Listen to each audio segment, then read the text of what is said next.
Book 1, The Storm. There is just a thin veneer of civilization on our society. What is underneath it is not pretty, and it does not take much to peel away the veneer. You take your average suburbanite, get him excessively cold, wet, tired, hungry, and/or thirsty, take away his television, beer, drugs, and you will soon see the savage within. Like peeling the skin off an onion, remove a couple layers, and it gets very smelly. James Wesley, founder of survivalblog.com. Chapter 1, and so it ends. We overstayed our welcome. We bullied, we pushed, we invaded. And when we were done, when the world had felt our presence in every corner of it, felt our hand on their backs, shoving our way into every aspect of their lives, faiths, even their very existence, we were hated. God, we were hated. In retrospect, I can feel no real surprise for what happened next. Our time had come. For our hypocrisy, for our crimes, we each paid such a terribly high price. The world we had known, the nation that our parents had been told to be proud of, a place of fast food and freedom fries, home of the consumer, center of capitalism, world leader, it all ceased to exist. It was a slow, painful end, an extended death rattle, as we slowly tore ourselves apart and then allowed others to finish off what remained. What was left in the wreckage of the world that was? We were. And this is our story, my story, and the story of us all. We have survived. We have found a way to live on in a world where ghosts haunt us and memories whisper in our ears.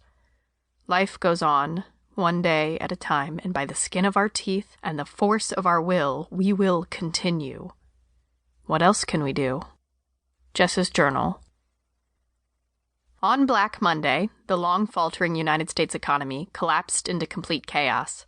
In the past few years, after states had found themselves out of money and out of options, the federal government stopped promising bailouts and instead preached state independence and more autonomy.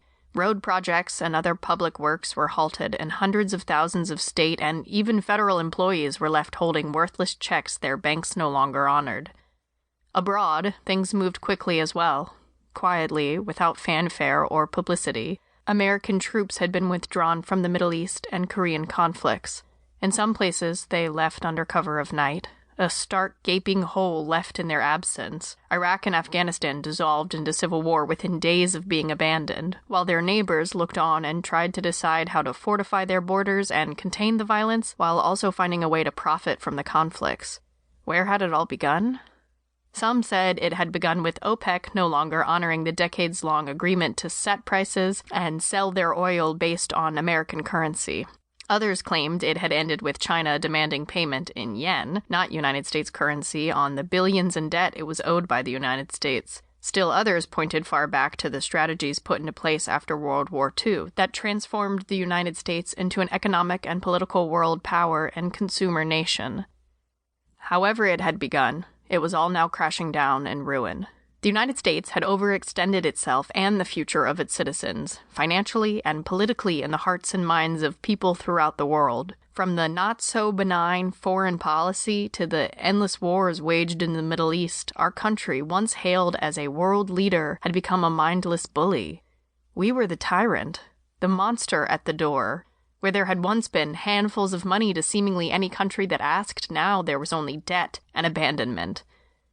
The militias that had gone underground or been forcibly disbanded in the mid-1990s came back with ferocious fervor.